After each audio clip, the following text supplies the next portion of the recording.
A week from now, and we have a very special guest in the Morning Line studio this morning, an actor of some considerable repute, a man who has shared a screen with the great Olivier. Here he is, astride in Vanity Fair, acting alongside the wonderful Anna Maxwell Martin in Bleak House, best known perhaps for his long-running role in the hugely popular series The Inspector Lindley Mysteries, and very shortly to take up a role in the perhaps even more popular, dare I say it, Merlin, the tea time drama on BBC. Tea time? On a Saturday. Tea time? Early evening. Prime time. Prime time. Depends what time you eat. Nathaniel Parker, welcome. Welcome. I did tea time when I had land girls.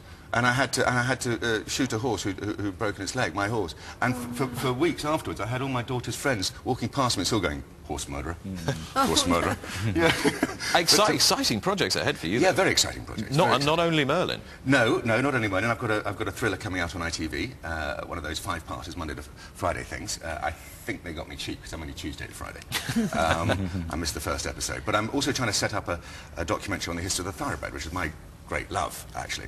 But funny enough, I was asked to present another documentary about something else recently, and they're having trouble finding money. I said, it is difficult, I've got this other project. She said, yeah, I've tried that, so why can't we get that on? I've got a wonderful script and a lot of help from every jockey club in the world. So if anybody out there thinks like giving me some money, give me a call. But you're right. I mean, there's a real passion for horses racing on lots of different levels, and it's extraordinary, isn't it? But it's still one of the largest industries in the country. It's, I think, the 9th biggest employer in the country, the racing industry. Yeah. And around the world, it's massive. Yeah. You know, and every single jockey club, actually, we took it to Racing for Change people who were very enthusiastic, but poor. So it's a history of the thoroughbred across the world, is it? Across the world, but also. I mean, I know Martin's done a history of the horse, Martin Clunes has done a history of the horse, but it's not about that. It's about the thoroughbred, specifically a breed that we have engineered for our own entertainment. What sort of money would it take to make a documentary like that? My fee's a couple of million, obviously. Well, but broadly, you know. Good question. It's certainly been reduced by the fact that the jockey clubs have said you can have our media rights, which often costs quite a lot. You know, footage of Hyperion winning the 1923 Derby. And going into their rooms, but every jockey club around the world has said we can go and join them and take their stuff. So I'm not sure what footage. I've also got actors involved because I want to recreate some of it. The lovely moment of Darley and Bunbury flicking the coin, which is possibly mythical, but I think it's worth showing. If you got the go-ahead for this, and you're a busy man at the moment with quite a few projects, if you got the go-ahead, would you clear your schedule and say, I'm going to devote myself 100%? No, what do you do is say, Nick, will you fly around the world? I need you to just pop off to Dubai. No, you go to Dubai all the time, you guys. I've never been yet. All those things will be fascinating. I want to cover the Melbourne, I want to cover Zenyatta. I was out in Zenyatta's win 2 years ago. It was possibly the most extraordinary race I've ever seen when that horse came from 20 lengths behind the leader. You mentioned that. Do you think we do enough to promote the sort of global nature of thoroughbred racing or not? Oh, big question. I think it's tough. I don't know. I'm slightly fed up of seeing bookies putting on other nations' horse racing and then complaining that they don't have enough money. But, you know, bookies, on the other hand, do feed us. So as far as the levy goes... It is a very international sport now. You know, we have stallions shuttling between northern and southern hemispheres. I wanted to show that. You know. I wanted to show that. I asked Tom Magno down in Australia if I could travel with one of his horses in one of the episodes from Ireland down there, because I think they started it, didn't they, about 40 years ago?